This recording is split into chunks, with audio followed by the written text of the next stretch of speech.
Pay me, pay me, pay me my silver now.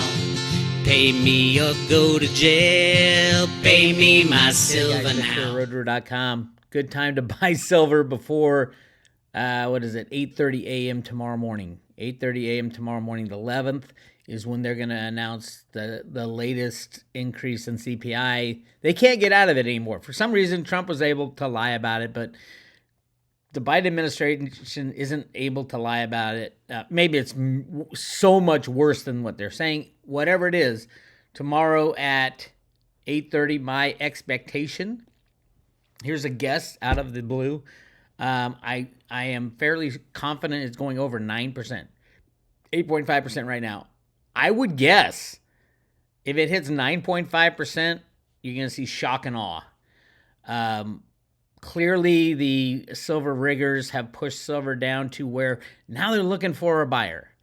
There's nobody else. I mean, now they're looking for a seller. There's nobody else willing to sell, and this is what the big commercial players in silver do. They push the price down until nobody's willing to sell. So right now, all the tech funds are going short because they think they can make money, and then what happens is the guys like Bank of America, JP Morgan, with the help of the CFTC's new commissioners and the head of the CFTC, allow this to happen because they have to control prices because America has to stay the number one economy in the world and the number one rigger in the world. Congratulations, United States of America. Look what these assholes have done in my country. Anyway, besides that, let me show you what's going on right now. Clearly, silver's getting slammed, gold's getting slammed. This is the last time. Right here is the last time, last month when they had the inflation print. It was 1 month ago, so it would be April. I think it's the 11th. They get it out right here. This is an anomaly. Last month was an anomaly because usually when they announce the inflation number, gold and silver are allowed to spike a little bit. It was allowed to spike a little, but look at the slam down since that moment. Remember, Bank of America has over a 1 billion ounce short position due to leased silver from JP Morgan. It's all part of the plan. It was part of the when they got busted for rigging the silver market. JP Morgan had over 1 billion ounces of silver. The DOJ came in and said, you can't do that when Trump was president. So they figured out a way to lease the silver to Bank of America so they can continue the rig. It's a freaking game. It's embarrassing, but it is what it is. So after the CPI, look, we've had a huge downturn. But if you look at the 6 months before, every time there was a CPI announcement, like right here, on January 10th, boom, you had a big bump up in silver. And then February 10th, boom, you had a big bump up in silver. And then March 10th is when we had the big bump up and then the artificial slam down. So, again, tomorrow at 8:30 in the morning, we have the CPI. There's an issue. When they bring Biden out to talk, something dramatic must be going on in the background. Because he's not a talker anymore. Not that, well, he might have been in like the 70s and 80s, but it's all bullshit that comes out of this guy's mouth. So he came out talking about inflation. Oh, here's what I want to do with inflation, but the Republicans aren't letting me. He highlighted a few specific things, the cost. He blamed two things, obviously. He blamed the pandemic and he blamed Putin. But he also mentioned the high cost of gasoline, which is a big part of CPI. He also mentioned oil prices being high. He also mentioned new car prices being high. These are all components of the CPI. If you look at the CPI, this is the CPI. Well, first of all, let me show you. Oh, I think I got rid of the chart. Hold on. I did. Anyway, the CPI comes out tomorrow at 8:30 in the morning. Tomorrow's the 11th of May. 8:30 in the morning. I think we're going to see a big spike in silver prices because of what it's done in the past and what they did this month. Remember, Biden's selling, he was selling oil. He was trying to get all prices down, so he allowed this to happen with the help of his bullion banks. Now what? It's kind of like the oil prices bounce back. What's going to happen to the price of silver? I think tomorrow's going to be a big day for silver. So If you don't have a local guy you can go to today to get your silver, get in touch with Andy Scheckman at Miles Franken, lock in your prices. Send him an email, Andy, A-N-D-Y, at milesfranklin.com, milesfranklin.com. Buying silver here at sub $22. I don't think he has any silver to sell for that. But you'll pay mid-20s when I think this is going to be a big run. I don't know if it's a big run forever, but you want to buy low. I keep screaming that. You want to buy low. All right, so here's why I think the CPI is going to be monster. These are the biggest factors in CPI is food, energy, commodities, and vehicles, and medical care. They keep those prices down because the government pays for them.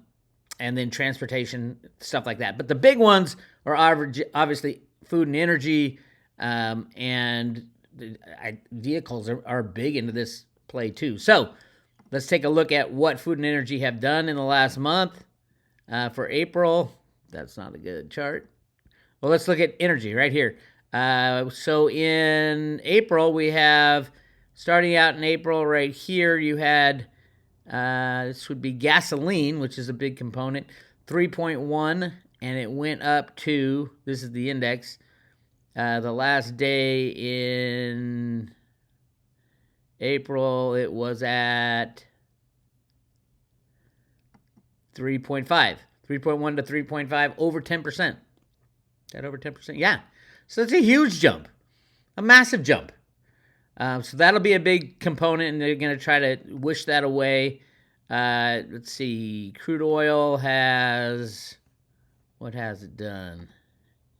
In the month, it went from, let's see, April 10th. I think they go from April 1st, actually. So it's around 10%. Crude oil has pretty much stayed the same, but with the gasoline jump, that's a big deal. And then you have used car sales. Used car sales last quarter, or last month, it was a little dip you see right here, but you can see in April it's raised back up. So that's going to be an increase. Basically everything they say that goes into commodities in the CPI group, not commodities, but in the CPI group, it looks like everything is going up this month. And last month, at least you had like used trucks go down, apparel went down, and transportation services went down, but everything else had jumped. Each percentage point is a huge problem. And here's why. This is the CPI as related to interest rates. As you can tell back here in the 1970s, the interest rates are in blue, the CPI is in red. Here's Paul Volcker in 1979 saying, oh my God, what are we doing? I have to raise interest rates well above inflation rate or we can't stop inflation. So here's the inflation rate jumps up to 15%. Paul Volcker raises to 20% here, and then again here a year later, and then it took 3 years to get inflation at check. Again, the red line is the inflation rate, and the blue line is the Fed funds rate. And it makes sense. It makes sense. People want to get rid of their money. They're printing it so fast. They want to get rid of their money when they know that inflation is going to destroy their life savings.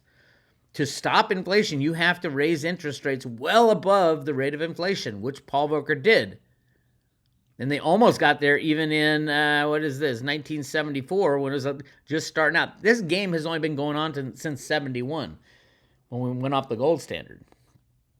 So, and as you could tell, most of the time, they kept the Fed funds rate above inflation, right? All the way through after you got inflation under control, you got to the 80s and through the 90s and the 2000s. And then all of a sudden you have 2008. 2008, the global financial crisis. Basically, the derivatives went sideways, and all of a sudden, inflation rate was still under check, but it was well above the Fed funds rate. Huge problem. And then in June of 2020, boom, inflation rate started rising, and then now there is no stopping it unless you raise the Fed rate above where the interest rate is going. Right now it's at 8.5. It'll jump to 9.5 probably tomorrow. Anything over 9 is just shocking. I mean, look how many times it's been over 9. You got to go way over here to the 70s. Over here it was over 9, and then the early 80s. And what did they have? They had interest rates up at 20%. So we are, before this game is over, if they want to save the dollar, they're going to have to raise interest rates probably over 30%. Because this is not stopping. This is hyperinflation kicking in. Wait till it's 30%, 40%, 50%. And then it's too late. 100% inflation on a Fed funds rate, that's where we're headed. Because the Fed, they're at 1%. 1%.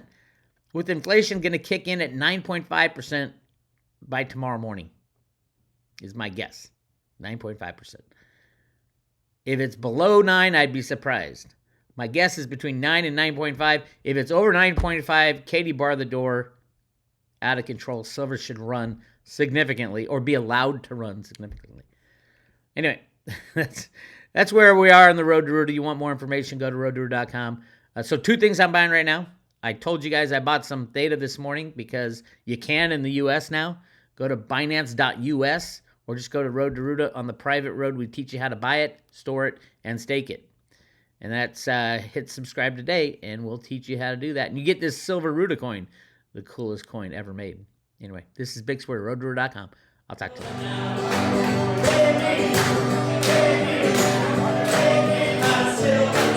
you.